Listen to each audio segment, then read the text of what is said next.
Selamat datang di EduTalk, sebuah ruang obrolan berbasis riset yang membahas hal-hal penting dalam dunia pendidikan. Hari ini, kita akan membahas satu topik yang mungkin sedang dialami banyak orang tua, pendidik, bahkan para peserta didik itu sendiri. Nilai turun, tapi bukan karena malas. Ketika hasil belajar menurun, asumsi yang muncul seringkali sederhana. Pasti kurang belajar, kurang usaha, atau lagi malas. Padahal, penelitian justru menunjukkan bahwa penurunan performa akademik seringkali merupakan gejala permukaan dari persoalan emosional yang jauh lebih dalam. Betul, banyak penelitian, salah satunya oleh Dr. Reinhard Pekrun tentang achievement emotions, menegaskan bahwa emosi memiliki peran langsung terhadap performa belajar. Ketika seseorang merasakan kecemasan, rasa tidak mampu, kehilangan motivasi, bahkan tekanan dari lingkungan, tubuh dan otaknya masuk ke mode bertahan, survival mode.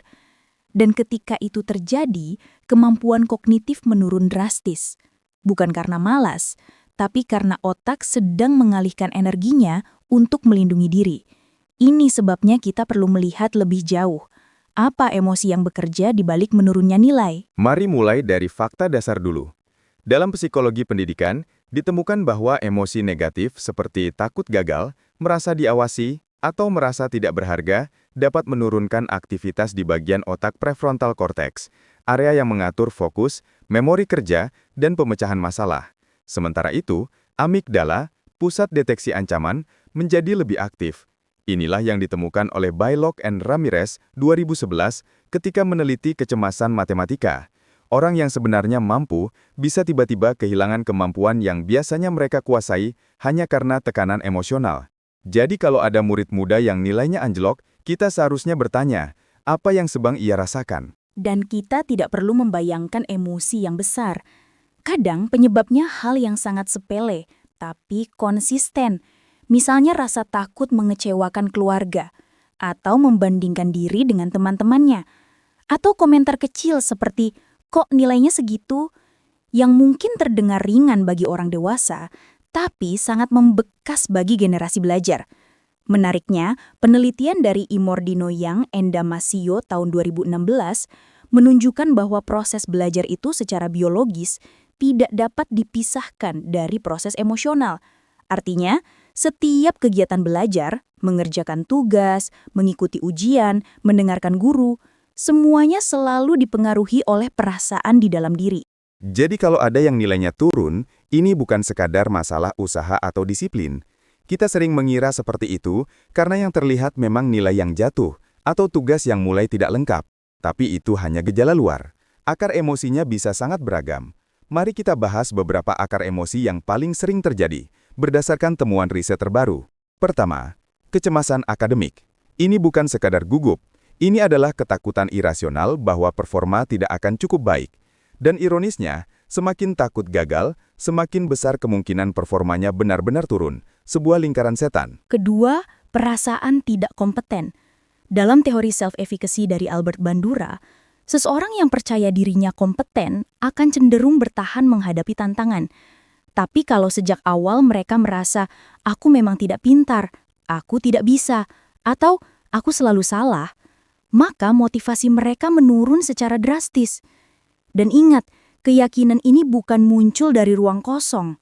Bisa dari pengalaman gagal sebelumnya, komentar orang dewasa, atau perbandingan sosial. Yang terjadi bukan kemalasan, yang ada adalah hilangnya keyakinan diri. Ketiga, kelelahan emosional. Kita sering menghubungkan burnout dengan orang dewasa, tapi murid muda juga bisa mengalaminya. Mereka menghadapi jadwal yang padat, tugas bertumpuk, ekspektasi tinggi, dan minim ruang istirahat mental. Banyak sekali peserta didik yang sebenarnya bekerja keras, tapi hasilnya menurun karena mental mereka sudah jenuh. Ini seperti smartphone, bukan malas digunakan, tapi baterainya habis. Keempat, emosi sosial. Riset menunjukkan bahwa relasi dengan teman dan guru berpengaruh besar terhadap motivasi. Jika seseorang sedang mengalami konflik, perundungan, rasa terasing, atau kehilangan teman dekat, performa belajarnya ikut terpengaruh. Bahkan penelitian oleh Juvonen and Graham 2014 menjelaskan bahwa perundungan tidak hanya menurunkan nilai, tapi juga mengganggu fungsi memori kerja. Lagi-lagi, bukan masalah malas, melainkan kondisi emosional yang tertekan.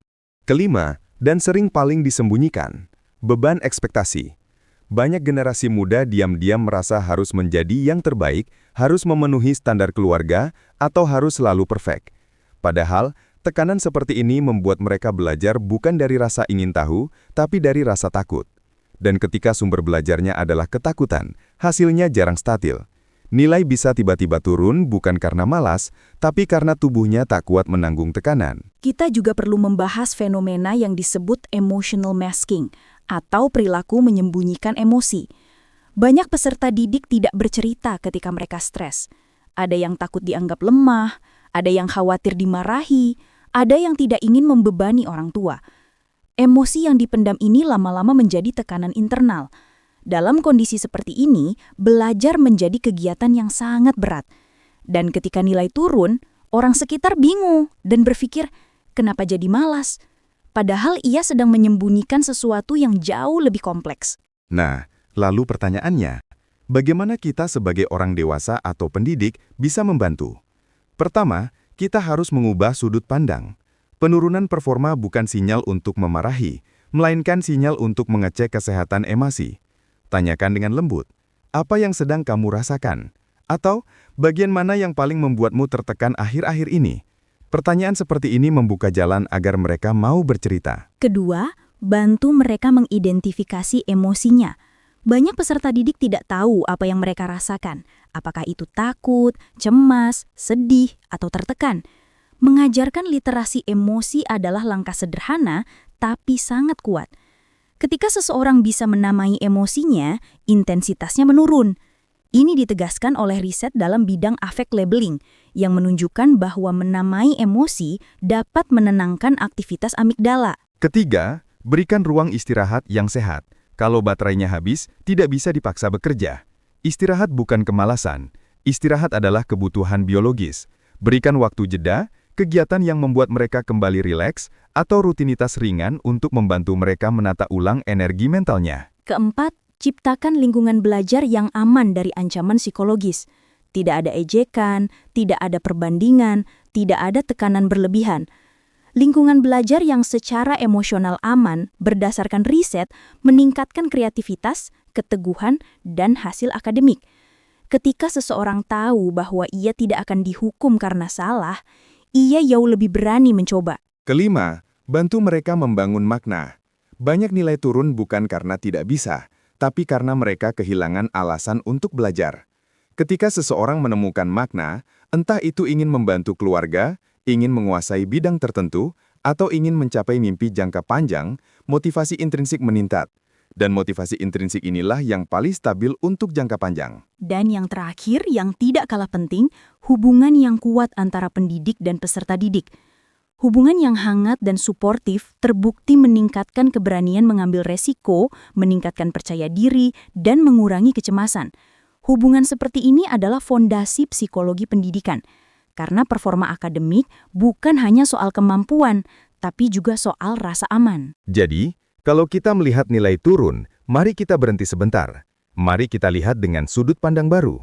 Mungkin bukan malas, mungkin bukan kurang belajar, mungkin ia sedang membawa sesuatu yang berat di dalam dirinya.